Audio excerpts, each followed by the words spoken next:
अगर कोई प्रवासी मजदूर, छात्र, पर्यटक, श्रद्धालु या ऐसा कोई व्यक्ति किसी राज्य में फंसा है तो वापस अपने घर तक कैसे पहुंचेगा? क्या वो निजी वाहन से जा सकेगा? अगर कुछ लोगों का ग्रुप एक साथ जाना चाहता है, एक समूह जाना चाहता है, तो वो लोग बस, ट्रेन या किसी और वाहन से जा सकते हैं क्या? जहां प्रवासी लोग रुके हुए हैं, ठहरे हुए हैं, वो राज्य कैसे मददगार हो सकती है? और घर वापसी के लिए प्रवासी लोगों का सबसे सुरक्षित तरीका उनके लिए क्या हो सकता है? इन सभी सवालों का जवाब जरूर जान लीजिए इस रिपोर्ट के जरिए।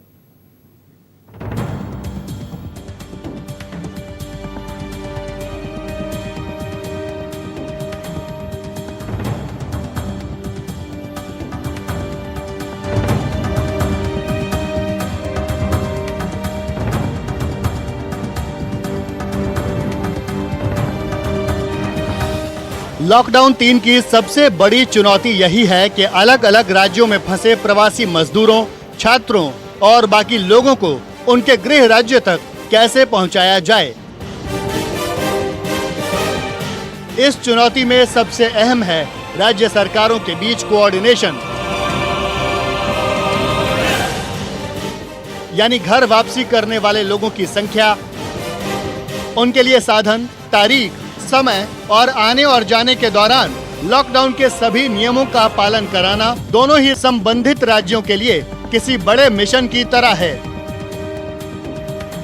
लॉकडाउन 3 घोषित करने के साथ ही साथ तीनों जोन में ढेर सारी राहत की भी घोषणा कर दी गई है, लेकिन ये राहत कैसे मिलेगी, जमीन पर ये राहत कैसे उतरेगी, इस पर असमंजस कई बिंदुओं पर है। तो अब जो है इस असमंजस को दूर करने का काम राज्य सरकारों का है और जिला प्रशासन का है। जो भी आदेश केंद्र सरकार की तरफ से गए हैं छूट को लेकर के, जो गाइडलाइंस जारी की गई है, उसको पढ़ने के बाद, समझने के बाद अपनी स्थिति के हिसाब से तमाम राज्य जिला प्रशासन की मदद से उसको जांच के, परख के वो उसमें छूट देंगी कि कहाँ जाना है, कहाँ नहीं जाना है, किस तरीके का मूवमेंट होगा, किस तरह का मूवमेंट नहीं होगा।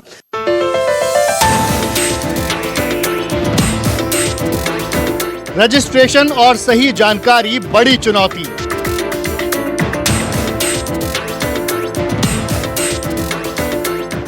प्रवासी मजदूरों, छात्रों, पर्यटकों, श्रद्धालुओं और लॉकडाउन में फंसे जो भी लोग अपने अपने राज्य लौटना चाहते हैं, उन्हें लाने ले जाने के लिए संबंधित राज्यों को आपस में चर्चा करके पूरा प्रोटोकॉल तय करना होता है।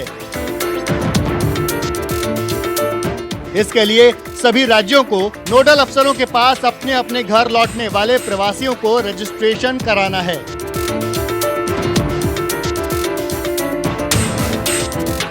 लॉकडाउन के बीच रजिस्ट्रेशन की प्रक्रिया आसान नहीं है।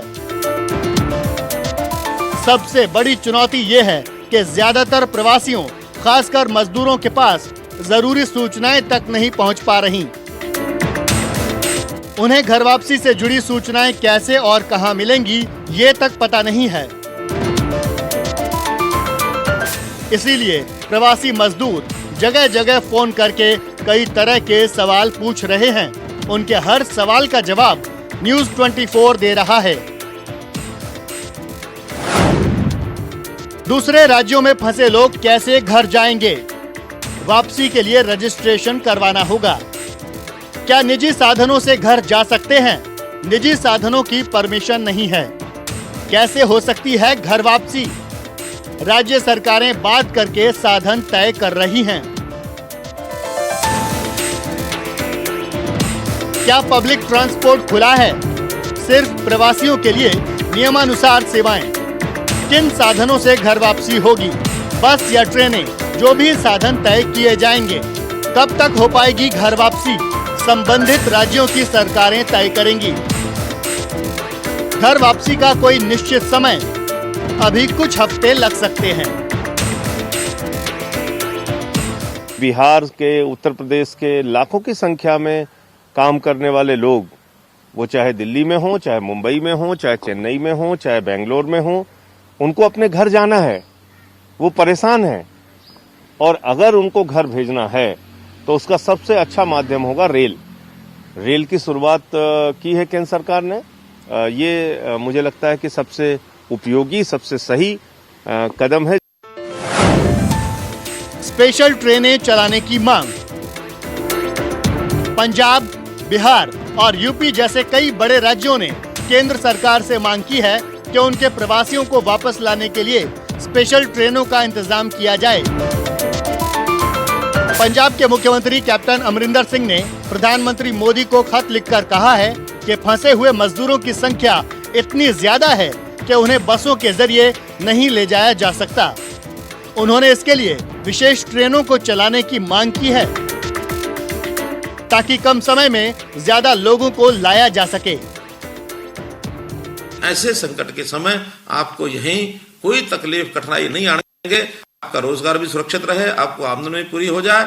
यदि घर जाने की आवश्यकता हो तो कुछ समय बाद भी जाया जा सकता है। फिर भी जिन लोगों की कोई कठिनाई है या यहाँ जो यात्री घूमने के लिए आए थे, चाहे वो तीर्थ यात्री हो, चाहे वो पर्यटक हो, उन लोगों को यदि वापस जाने में कठिनाई आ रही होगी, उनके सबके नाम नंबर लेकर हम उनको वापस भेजने की समुचित व्यवस्था करेंगे। बिहार के डिप्टी सीएम सुशील मोदी ने भी चेन्नई, बेंगलुरु और महाराष्ट्र में फंसे प्रवासियों को वापस लाने के लिए स्पेशल ट्रेनों की मांग की है। दूरी और प्रवासियों की संख्या को देखते हुए स्पेशल ट्रेनों के जरिए घर वापसी को सबसे कारगर बताया है।